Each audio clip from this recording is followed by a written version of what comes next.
はい、YouTube、オーノマン TV のオーノマンです。本日のお話は、巨大企業であるニトリと戦った一人の派遣社員のお話です。もし本日の動画が面白いと思った方は、いいねとチャンネルの登録をお願いします。まずはこちらの写真をご覧ください。これ何だと思いますか？実は洗濯したてのカーテンです。正確に言ったら洗濯ネットに入ったカーテンです。そうなんです。見てわかるように破れてるんですよ。皆さんはカーテンをたまに洗濯してますか？今回のお話は昨年のことになります。私は仕事納めの翌日の12月27日に2年ぶりに家中のカーテンを洗濯しました。なぜカーテンを洗濯したのか。カーテンをたまに洗濯しないと家中の運気が下がるそうです。そうネット記事に書いてありました。だから私は洗濯したのですが、そしたら1枚だけがこのような状態となったのでした。実はこれ生地が破れてるんじゃなくて一部が溶けてるんですよ。正確には破れて溶けて断面が固まった状態となってます。これにはね、最初見た瞬間、なんでと驚きました。ちなみにこのカーテンは約2年くらい前にニトリで買ったものになります。ちなみにこの時私が行った洗濯の仕方は、レースのカーテン2枚と普通のカーテン2枚を1つの洗濯ネットに入れて、それを2組一緒に洗いました。そしたらこうなりました。もう一組の方には異常はありませんでしたし、実家で使っている洗濯機にも何の不具合もありませんでした。私はカーテンのこの状態を撮影し、そしてニトリのお客様サポートセンターへメールしました。内容は次のようになります。お宅で買ったカーテンを洗濯したら生地の一部が破れて溶けました。どうしてくれるんですか？とりあえず土下座しろと。さすがニトリは大企業ですね。年末でも翌日にはサポートセンターから返事のメールが来ました。そこにはお買い上げのお店から連絡を差し上げますと記されていて、そしてその翌日にはニトリの店舗担当から電話連絡がありました。私が少し驚いたのが、こうした商品の不具合があった場合、高島正信のような男性から電話があるのかと思いきや、まさかの女性からでした。しかも若い女性。声の感じや喋り方からして多分 Z 世代の女性でした。私は電話口でも当時の状況を話しました。まあ結論としては、過去にこのような事例が発生したこともなく、またレシートもないし、しかもいつ買ったかわからない商品の保証はできかねると。まあそりゃそうですね。私は電話をくれたその店舗担当者に、実は別件でニトリに連絡しようと思っていたことを伝えました。それは何かというと、以前ニトリで買った電子レンジが使い物にならないということです。ニトリといえば私が住む北海道発祥の企業です。私が子供の頃にはニトリには家具しかありませんでした。しかし気がつけば食器や小物などの商品が増え、さらに気がつけば家電製品を扱ってるじゃないですか。去年長年ここを実家で使っていた電子レンジの温まりが悪くなったので、物は試しにニトリで電子レンジを買ってみたのでありました。まあ国内大手メーカーのは値段も高そうだったので、ニトリの売り場にあった電子レンジには3つのグレードがありました。一番安いのは全て手動のやつ。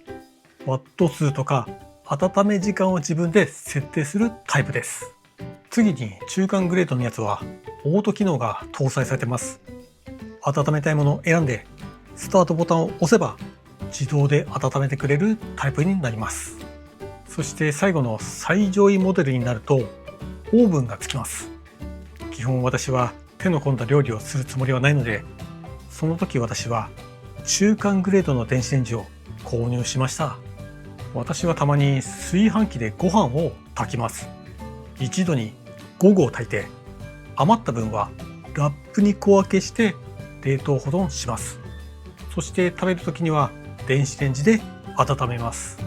ところが私が買ったその中間グレードの電子レンジは温まりが弱いんですよ。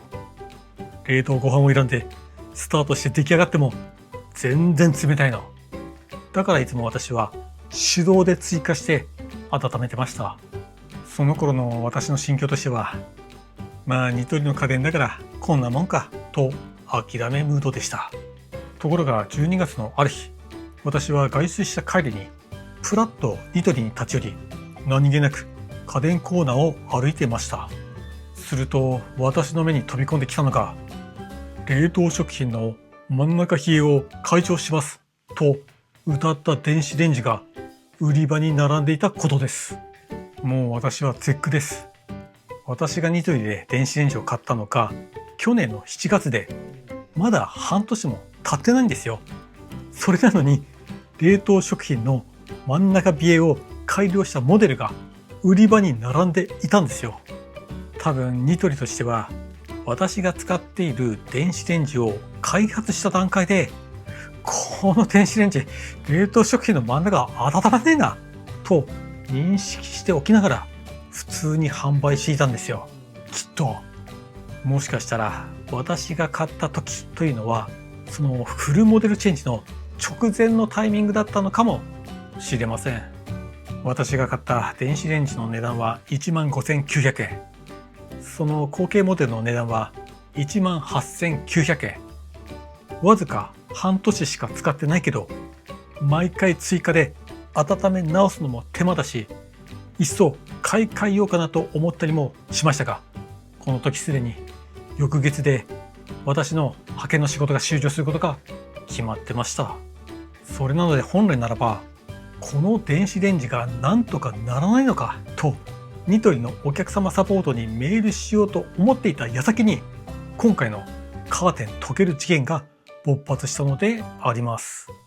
私はそのニトリの Z 世代の女性従業員に、カーテンの話の後に電子レンジの問題も付け加えました。せめて半額くらいとかで販売してくれないかと。でもね、その女性従業員も話し方は今時のたるんだ口調でさ、おじさんとしてはもっとハキハキ喋れないのと言ってやりたかったんですけども、彼女の態度としては、こうしたクレーマーに対してもひるむことなく、電子レンジの保証は難しいと電話口で言ってきたのでありました。ただカーテンに関しては、よかったらこちらで処分すると言ってきたので、私としては捨てるんじゃなくて、とりあえず商品部に実際に起きた事例として見てほしいと伝えました。そこで電話連絡のあった翌日は、その Z 世代の女性従業員も出勤のようだったので、私は翌日ニトリの店舗にカーテンを持っていくことにしました。ただ私の性格としては、一度欲しいと思ったものは手に入れないと気が済まない性格なので、電話を切った後、正直電子レンジのことも悩んでました。1月で仕事がなくなるのに18,900円の出費は痛い。でもダメな商品を壊れるまで使い続けるのも腹立たしい。そう思った私はその電子レンジを買うことにしました。私は翌日出発する前に、去年の7月に買った電子レンジを車に積みました。そうです。ニトリで新しい電子レンジを買ったその足で、古い電子レンジをハードオフかどっかで売ってこようと考えたのでありました。捨てれば0円ですが、一応15,900円した電子レンジを売れば1000円か、もしかしたら2000円くらいになるかもしれません。そしてニトリに到着した私は、 Z 世代が待つサービスカウンターに向かう前に、家電コーナーによって18,900円の電子レンジをカートに載せました。サービスカウンターでは昨日電話で話したその Z 世代の女性従業員と会いました。そしたらね、その子可愛いの。本当に20代半ばぐらいでキラキラしてました。向こうとしてはこちらをうわクレームの親父が来たと冷ややかな表情をしていましたが、そして実際会ったこの時も彼女には高島正信のような低姿勢はありませんでした。これも時代なんでしょうか。私は店員さんに例のカーテンを洗濯ネットごと手渡しました。次に私はカートを指さし、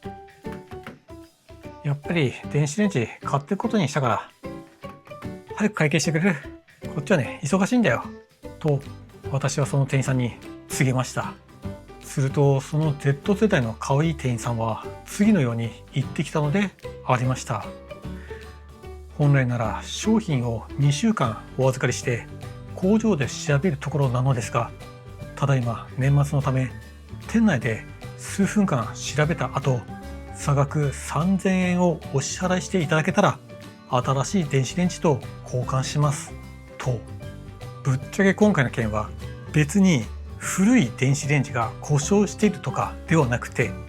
明らかに性能の問題なんですよ。でも正直この申し出は全く想定していませんでしたし、当初私としてはあわよくば半額くらいで新しい電子レンジが買えたらいいなと思ってました。でもそれは昨日の電話口で断られました。私としてはこれは願ってもない申し出だったので、ああそれでいいよと落ち着き払った態度をしていましたが、心の中ではラッキーと叫んでました。多分昨日の電話の後、彼女はお店の上司と相談したのではないでしょうか。店長、先ほど大野というクレーマーが当店の電子レンジにイチャモンをつけてきました。明日ここに来ると言ってますがどうしますか、みたいな感じで。幸い私はこの後古い電子レンジを売っ払おうと車に積んでいたので、私はすぐに駐車場へ電子レンジを取りに行きました。そして中年独身男性が半年間使った油コペコペの電子レンジは